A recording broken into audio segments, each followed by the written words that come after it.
Et bonjour à tous, et aujourd'hui nous allons jouer à Karuba. Ouais, la dernière nouveauté chez ABBA. Dans cette gamme, fameuse gamme, La gamme adulte qui vient de commencer, voilà, avec son boîte de jeu, un visuel différent pour chacun. Là on va tester Karuba, dans cette collection avec le fameux label spécial soirée jeu, puisque c'est une gamme qui est destinée plus à un public ado et adulte en fait. Je pense même d'ailleurs que celui-ci, donc le jeu de Rudiger Dorn, vous avez déjà fait beaucoup de jeux familiaux et adultes en fait, autant grand public pour gros joueurs, et qui voilà, là nous offre une possibilité en fait de jouer tous strictement à égalité. D'accord. Il n'y a pas de hasard dans cette affaire, ou s'il y a tirage, c'est le même pour tout le monde, on aura tous les mêmes moyens, donc ça va être un jeu de choix en fait à faire. On verra si vos choix seront plus performants que ceux des autres, j'espère pour vous.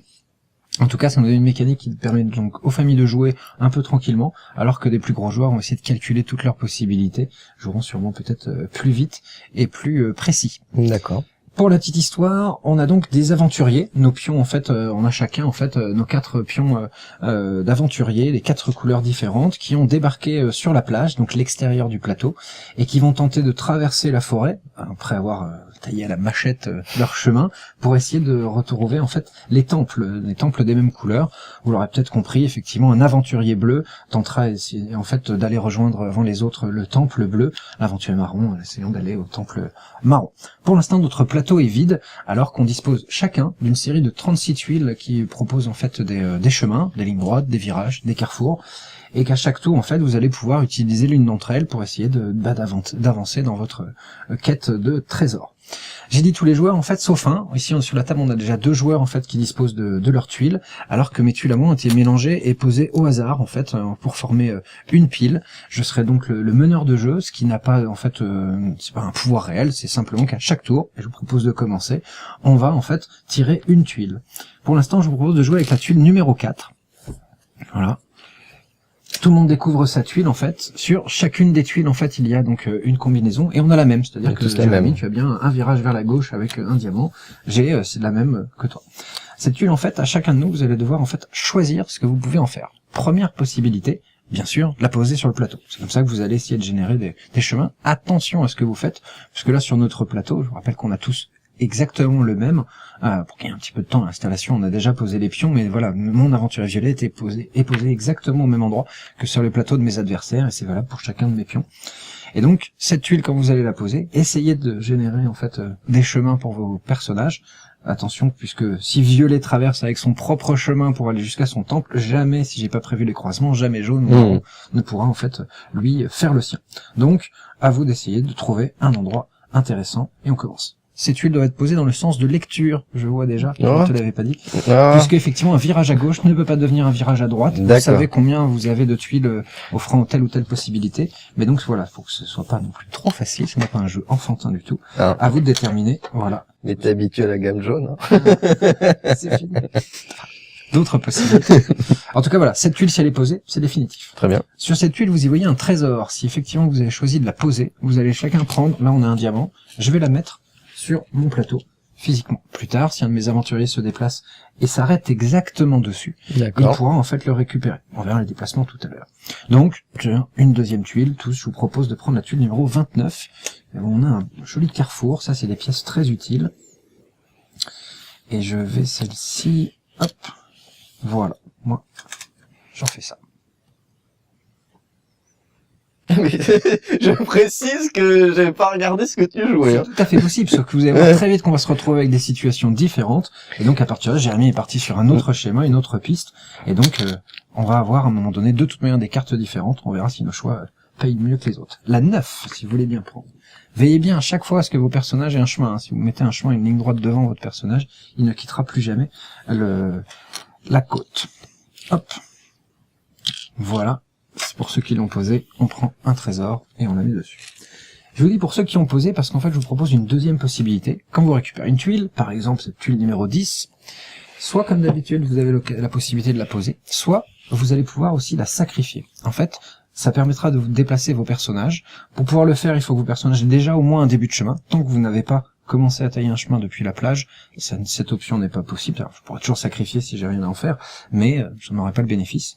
Et sacrifier en fait un personnage permettra de déplacer sacrifier une tuile permettra de déplacer l'un des personnages d'autant de cases qu'il y a d'extrémités à mon chemin. Là, sur mon chemin, qu'il soit une ligne droite ou un virage, il y a 2 extrémités. Ça permettrait de faire avancer un personnage d'1 ou 2 cases. D'accord. Voilà. Si j'ai plus tard un carrefour, voilà, qui a 4 chemins, eh bien, je peux aussi le sacrifier, déplacer un de mes personnages de 4 cases. Au maximum. Je dis au maximum parce que, pour récupérer les trésors, il faut s'arrêter exactement dessus. Personne ne vous oblige à le faire, mais si vous arrêtez dessus, vous prenez le trésor. Si vous le dépassez, vous le laissez sur place. D'accord. Un autre personnage pourrait tout à fait passer par la suite, le prendre à son tour. Hein, mais voilà, c'est pour ça que le pion a été placé dessus, pour qu'on se rappelle que si on s'est arrêté dessus, on a pris le trésor, et plus tard, personne ne pourra rien ramasser ici. Très bien. Dernière chose dans les déplacements, vos personnages se gênent. Donc, à partir du moment où vous aurez connecté différentes choses, le chemin dans la forêt est trop petit, en fait, on passe pas à 2. Il va donc falloir d'abord déplacer l'un de vos personnages pour que si un autre veut prendre le même chemin, qu'il puisse le faire. D'accord. Voilà. Donc, là, on était en train de poser la tuile numéro 10. Hop, moi je vais faire ça. Et ajouter un trésor là-bas. Voilà. On continue à avancer. Une 8. Alors la 8, très utile. Hein. On a un carrefour. Donc là, plein de possibilités à la fois pour construire les chemins ou donc, si on avait déjà avancer. des déplacements, voilà, plusieurs possibilités pour pouvoir avancer. Comme ça. Voilà, donc au fur et à mesure, nos cartes sont en train de se remplir. Je vous propose la 7e tuile. Voilà. À nouveau un carrefour. Si j'avais eu des chemins, je l'aurais bien dépensé pour avancer. On en est tous là. Eh ouais. Malheureusement. Je l'utilise pas au mieux. Ça fera toujours un chemin, mais je sens que certains d'entre eux ne seront jamais utilisés. Attention, la numéro 3. Voilà, moi par exemple, cette tuile, je vois pas bien ce que je pourrais faire d'utile avec. Je vais décider de la sacrifier. Et mon aventurier bleu va déjà avancer de 2 cases, puisque la tuile numéro 3 était une tuile avec 2 extrémités de chemin, donc 2 cases de bonus si je la sacrifie. Oui, je fais la même chose, sauf que j'avance que de 1, ce qui me permet de récupérer un trésor. Voilà.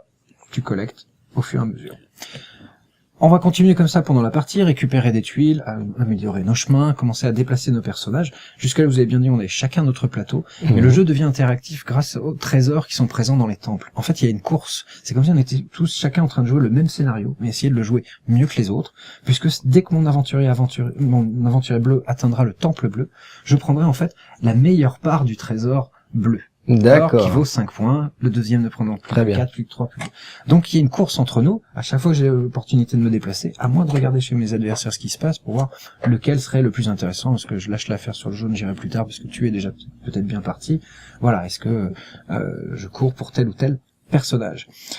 Si jamais on rentre tous les deux dans le même tour, dans un même temple, il y en a un qui partira avec un 5, l'autre partira avec un 4, plus un diamant. En fait, en fin de partie, les diamants valent 1, les pépites d'or valent 2. Donc, là, si on rentre tous les deux dans le même tour, c'est sûr, on part tous les deux avec la même chose. D'accord. Voilà. La partie va s'arrêter soit parce que la pile était finie, on a joué toutes les tuiles, soit parce qu'il y en a un qui a couru plus vite que les autres et qui a réussi à récupérer un temple, un trésor dans chaque temple. Attention, ça veut pas dire qu'il a gagné, mais il déclenche la fin de partie puisqu'il a déjà récupéré. Ces 4 personnages sont arrivés, il a déjà au moins 4 pièces des trésors. D'accord. À ce moment-là, on fera les comptes. Notre partie se joue entre 20 et 30 points. D'accord, Voilà. oui, aucun hasard. Voilà. On est sur un jeu qui est annoncé pour 30 à 40 minutes. J'ai vu des joueurs en fait plus aguerris qui jouaient bien un quart d'heure, donc 30-40 minutes c'est fait pour une famille en fait, là où chacun pourrait prendre le temps de réfléchir à ce qu'il va faire, sans s'imposer forcément aussi d'interagir avec les autres. On pourrait jouer sur la forme d'une réussite. On pourrait dire voilà, j'ai eu ça comme moyen, moi j'ai réussi à en faire ça et ça me rapporte tant à la fin. Mais on pourrait jouer de manière plus corsée, hein, en mode compète. Voilà, observer ce qui se passe sur la table de chacun. On pourrait même jouer avec un chronomètre pour les plus pour un challenge un peu différent, ça peut être intéressant. Ça s'y prête bien en tout cas. Voilà. C'était donc Karuba, disponible aux alentours de alors ça vaut 35 €. 35 et €. c'est sorti voilà la Toussaint 2015. Voilà, on vous remonte ça. Karuba. Un jeu sans hasard. Au moins tout le monde est à égalité. C'est ça, et ça c'est sympathique. Ouais. Merci de nous avoir regardés et Merci. à bientôt.